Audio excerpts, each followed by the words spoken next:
વાવ થરાદના લાખણીમાંથી જે આખી ઘટના સામે આવી કે જ્યાં ધોળા દિવસે એક યુવકની હત્યા કરી દેવામાં આવી હતી, આખા બાબતને લઈને હવે અનેક ખુલાસા થયા છે। ખાસ કરીને આરોપીની ધરપકડ પણ થઈ છે। આના પહેલા જ્યારે ચર્ચાઓ થઈ રહી હતી ત્યારે વાત એવી જ હતી કે આ અજાણ્યા આરોપીઓ છે, પરંતુ હવે શું ખુલાસા થયા છે એને લઈ વિગતે ચર્ચા કરીશું। નમસ્કાર, હું છું ઉજ્જવલ અને આપ જોઈ રહ્યા છો નિર્ભય ન્યૂઝ। વાવ થરાદનું લાખણી તાલુકાનું કુવાણા ગામ કે જ્યાં પાન પાર્લર ઉપર એક યુવકની હત્યા કરી દેવામાં આવી, ત્યારબાદ આખી બાબતને લઈને અનેક ચર્ચાઓ થઈ। ખાસ કરીને કાયદો અને વ્યવસ્થાને લઈને પણ ચર્ચાઓ થઈ અને આરોપીઓ જે હતા એ આરોપીઓ એ ગામના નહોતા, આરોપીઓ અજાણ્યા હતા અને એને લઈને પણ વાતો થઈ। પરંતુ આ તમામ ચર્ચાઓની વચ્ચે હવે આરોપીઓની ધરપકડ થઈ છે। જે દ્રશ્યો સામે આવ્યા છે અને ખાસ કરીને પોલીસ દ્વારા શું કહેવામાં આવ્યું છે એ પણ સાંભળી લઈએ। ગઈકાલ તારીખ 12 જૂને દિયોદર પોલીસ સ્ટેશન હદ વિસ્તારના કુવાણા ગામ ખાતે હત્યાનો બનાવ બનેલ હતો। આ હત્યાના બનાવને વાવ થરાદ જિલ્લા પોલીસ દ્વારા શરૂઆતથી જ ખૂબ ગંભીરતાથી લઈ અને તાત્કાલિક કાર્યવાહી કરેલ હતી। તમામ ટીમો, સ્થાનિક પોલીસ અને ઉચ્ચ અધિકારીઓએ બનાવ સ્થળની વિઝિટ કરી બનાવની પ્રાથમિક વિગત અનુસંધાને તપાસ હાથ ધરી હતી।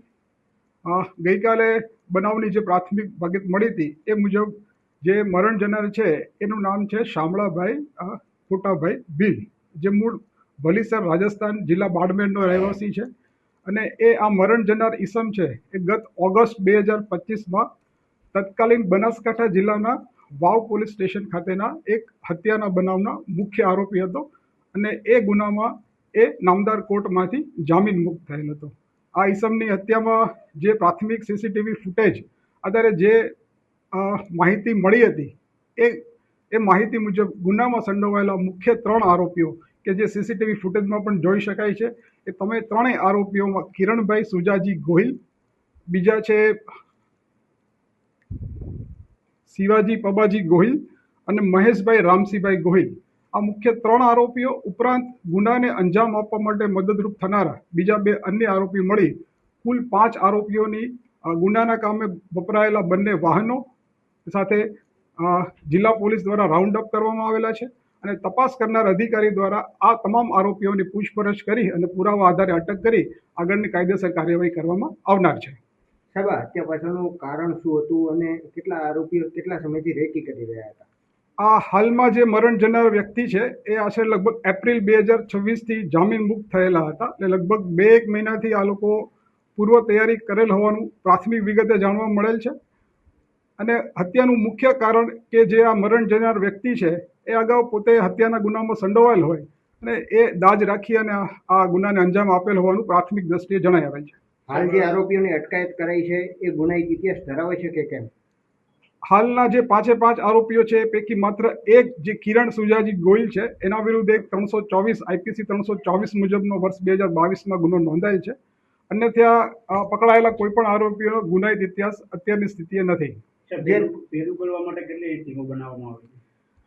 મેં આપને કીધું એમ શરૂઆતથી જ વાવ થરાદ જિલ્લા પોલીસ દ્વારા જે બનાવની ગંભીરતા આધારે મુખ્ય 2 પ્રકારની ટીમો કે જેમાં એક ટેકનિકલ સર્વેલન્સ, એમાં અમારો જિલ્લાનું જે વિશ્વાસ સીસીટીવી કેમેરા નેટવર્ક છે એમાં નેત્રમ જિલ્લા નેત્રમની ટીમ અને ત્રિનેત્રની જે ગાંધીનગર સ્ટેટ કમાન્ડ અને કંટ્રોલની ત્રિનેત્રની ટીમ ઉપર ટેકનિકલ સર્વેલન્સ રાખવા માટે એક ટેકનિકલ ટીમો ઉપરાંત આ ટેકનિકલ સર્વેલન્સના આધારે કામ કરવા માટે ફિલ્ડની અલગ અલગ 10 ટીમો મળી અને કુલ 13 ટીમો સાથે આ કામગીરી કરવામાં આવેલી છે। કેટલા રાઉન્ડ ફાયરિંગ કરવામાં આવ્યું હતું? જે રેગ્યુલર વપરાણી છે એ લાયસન્સ ધરાવતા હતા કે પછી ક્યાંથી લાવવામાં આવ્યું?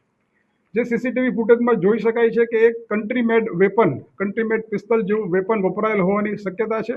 FSL દ્વારા જે બનાવ સ્થળનું પંચનામું કરવામાં આવેલું છે એ પંચનામા દરમિયાન પણ જગ્યા પરથી આપણને 2 કાર્ટ્રીજ મળેલા છે એટલે 2 ફાયરિંગ થયેલ હોવાનું પ્રાથમિક દ્રષ્ટિએ અનુમાન છે।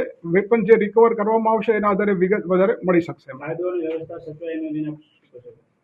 વાવ થરાદ જિલ્લામાં કાયદો વ્યવસ્થા જળવાવા માટે પોલીસ વિભાગ દ્વારા તમામ પ્રયત્ન કરવામાં આવી રહ્યા છે।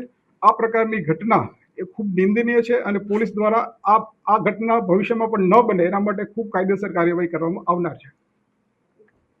અહીંયા જેની હત્યા થઈ છે સામળ ભીલને લઈને પણ અનેક ખુલાસાઓ થયા છે અને એની સાથે સાથે આ હત્યા કેમ કરવામાં આવી હતી એને લઈને પણ વાત થઈ છે.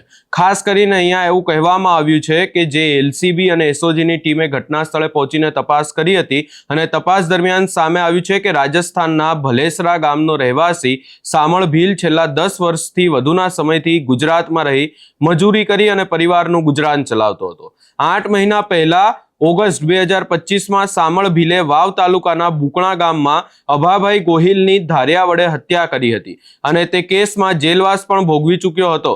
હાલમાં પેરોલ ઉપર રહેલો સામળ ભીલ 12 જૂનના રોજ કાંકરેજ તાલુકાના કંબોઈ ગામમાં તેના મિત્ર સાથે થરાદ કોર્ટમાં હાજરી આપી પરત ફરી રહ્યો હતો અને દરમિયાન અમાભાઈ ગોહિલના પરિવારજનો તેની રેકી કરી તેના ઉપર નજર રાખી રહ્યા હતા. જેતડા દિયોદર હાઈવે ઉપર કુવાણા ગામમાં આવેલ ભવાની પાર્લર ઉપર સામળ ભીલ પોતાના મિત્રો સાથે ઊભો રહ્યો હતો ને ત્યારે હુમલાખોરોએ તેના ઉપર હુમલો કર્યો. આરોપીઓએ 2 રાઉન્ડ ફાયરિંગ કર્યું અને ત્યારબાદ આરોપીઓ ત્યાંથી ફરાર થઈ ગયા હતા, પરંતુ આ આરોપીઓ પણ હવે મળી આવ્યા છે. આ સમગ્ર બાબતે જે ખુલાસો થયો એને લઈ તમારો શું અભિપ્રાય છે એ અમને કમેન્ટ કરી જરૂર જણાવશો ને અમારી ચેનલ નિર્ભય ન્યૂઝને લાઇક, શેર, સબસ્ક્રાઇબ કરવાનું ભૂલશો નહીં.